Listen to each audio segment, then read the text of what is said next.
Hello, welcome to another coffee break with Kardec, our regular coffee break where we bring some aspects discussed in Genesis, one of Allan Kardec's books, and Genesis being the most scientific amongst the 5 main books within Spiritism.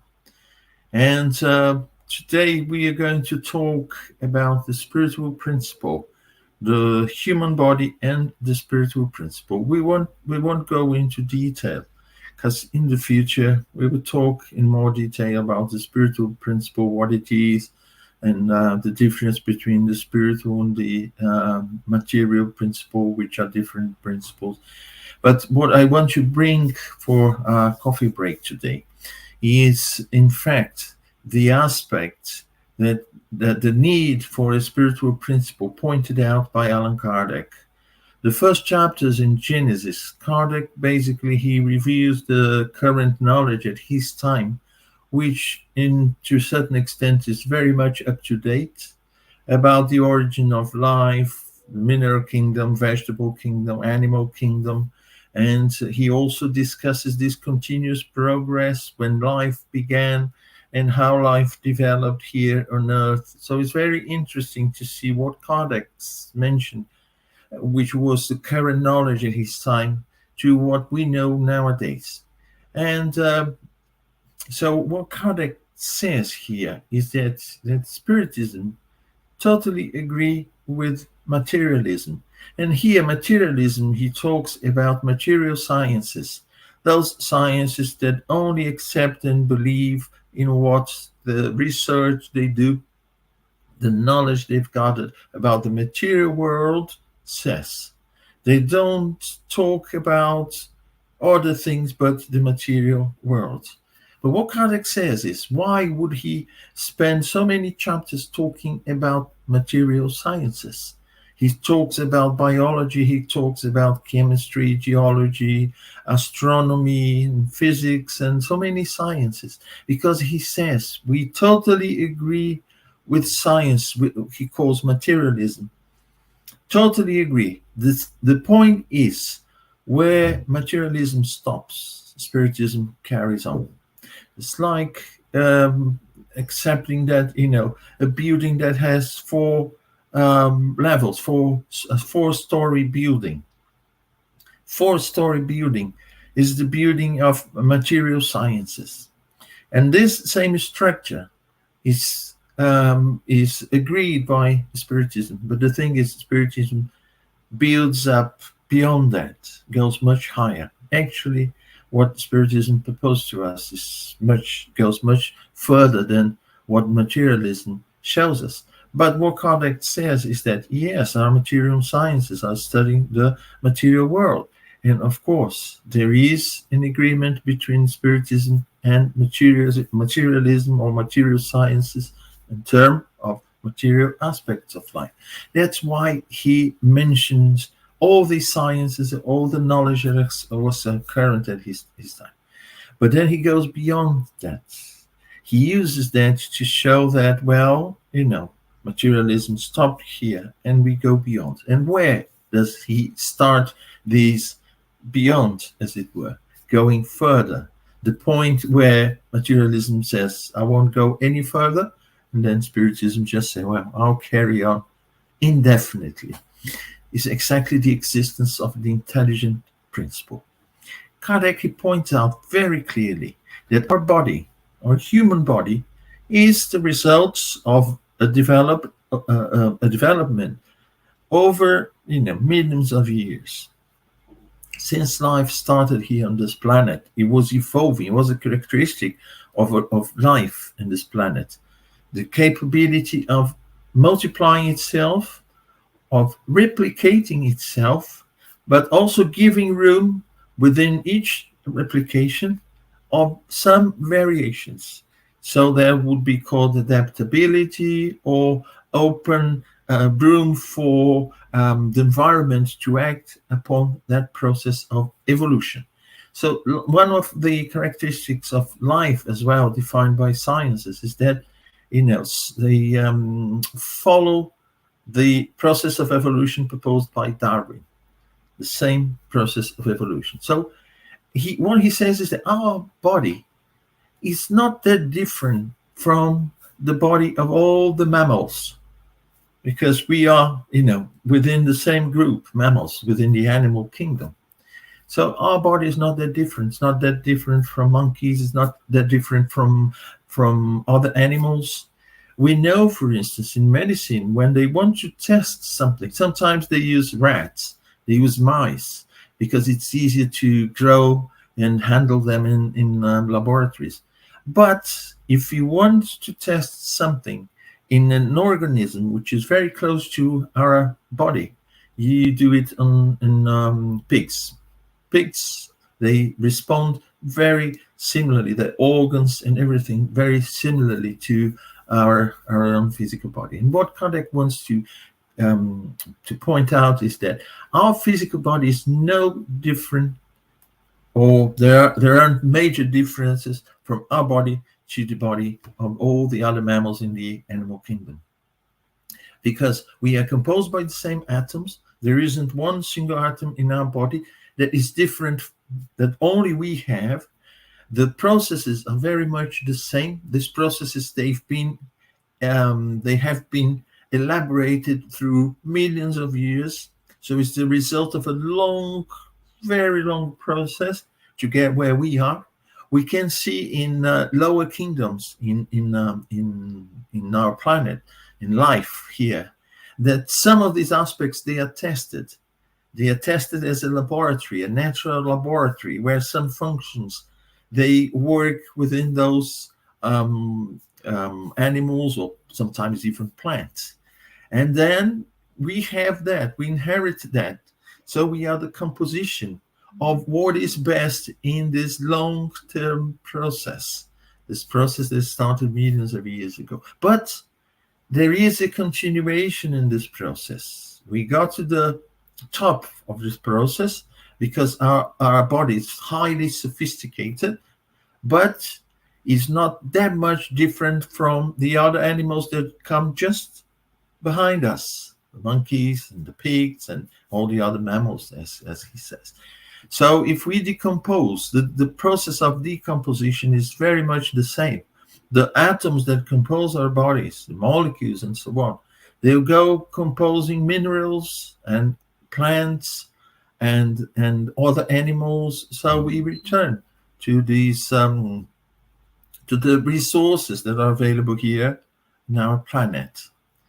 And once we do that, we basically, our body is gone. But what remains after all this process? What are the important aspects in all these? What he points out is that our intelligence, our sense of moral, our virtues, they are more sophisticated.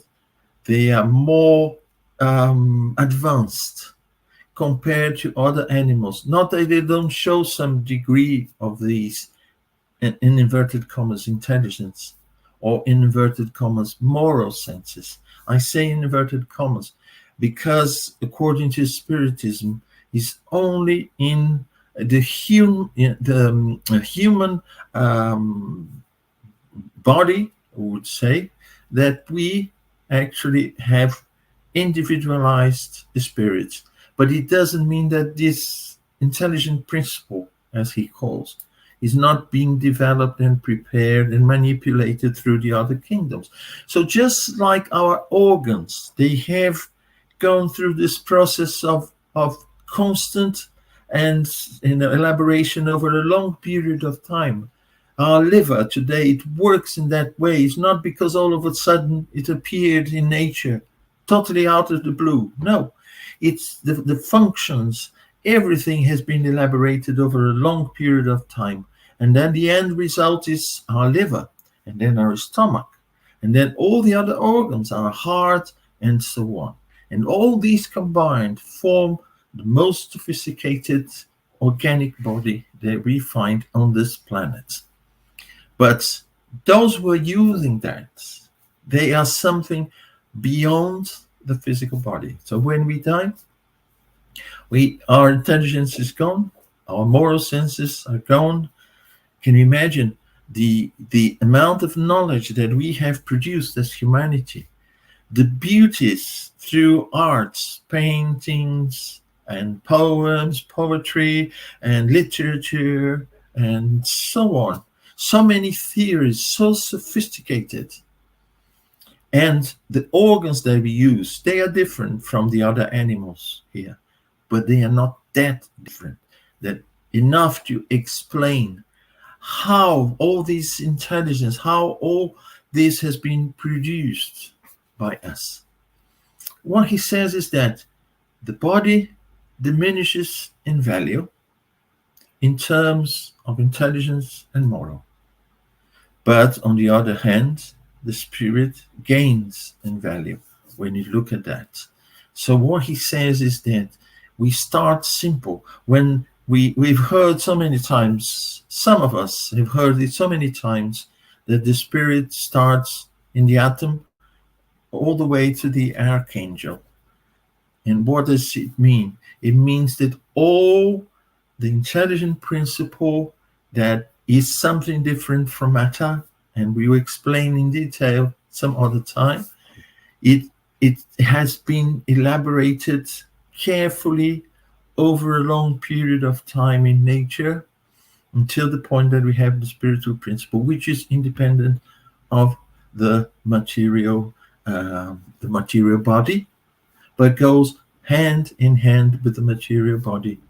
So we see that in a world where the spirits are more evolved, the bodies are more evolved, more sophisticated, less dense, less animal, we would say.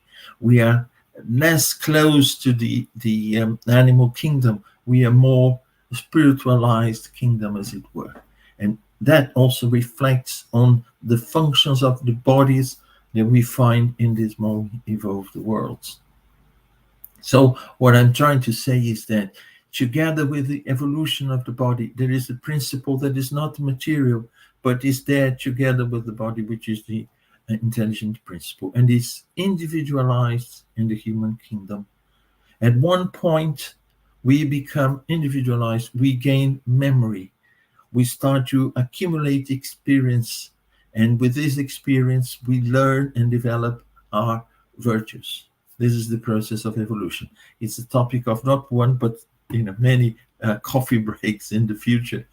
We would, have a lot of coffee if we wanted to talk just about one of these aspects. But we have the opportunity in another break. The beauty is that, and Kardec says that there's no need nowadays, no more need to prove the spirit, because the spirit is a natural consequence of what we see, the intelligence that we manifest. As he says, to an intelligent effect, there is an intelligent cause. And the intelligent cause is not in matter. The intelligent cause is beyond that. And we see that exactly at this point, Spiritism starts to walk further ahead of materialism, or material sciences, as it were. So the spiritual principle is also a corollary, a consequence of the existence of God. Because if God had not created intelligent beings in his creation, if it was just inert matter, what was the purpose for God to be all just, all love, all his attributes, to be all goodness, to be all goodness for inert matter, to be all goodness, all justice for inert matter.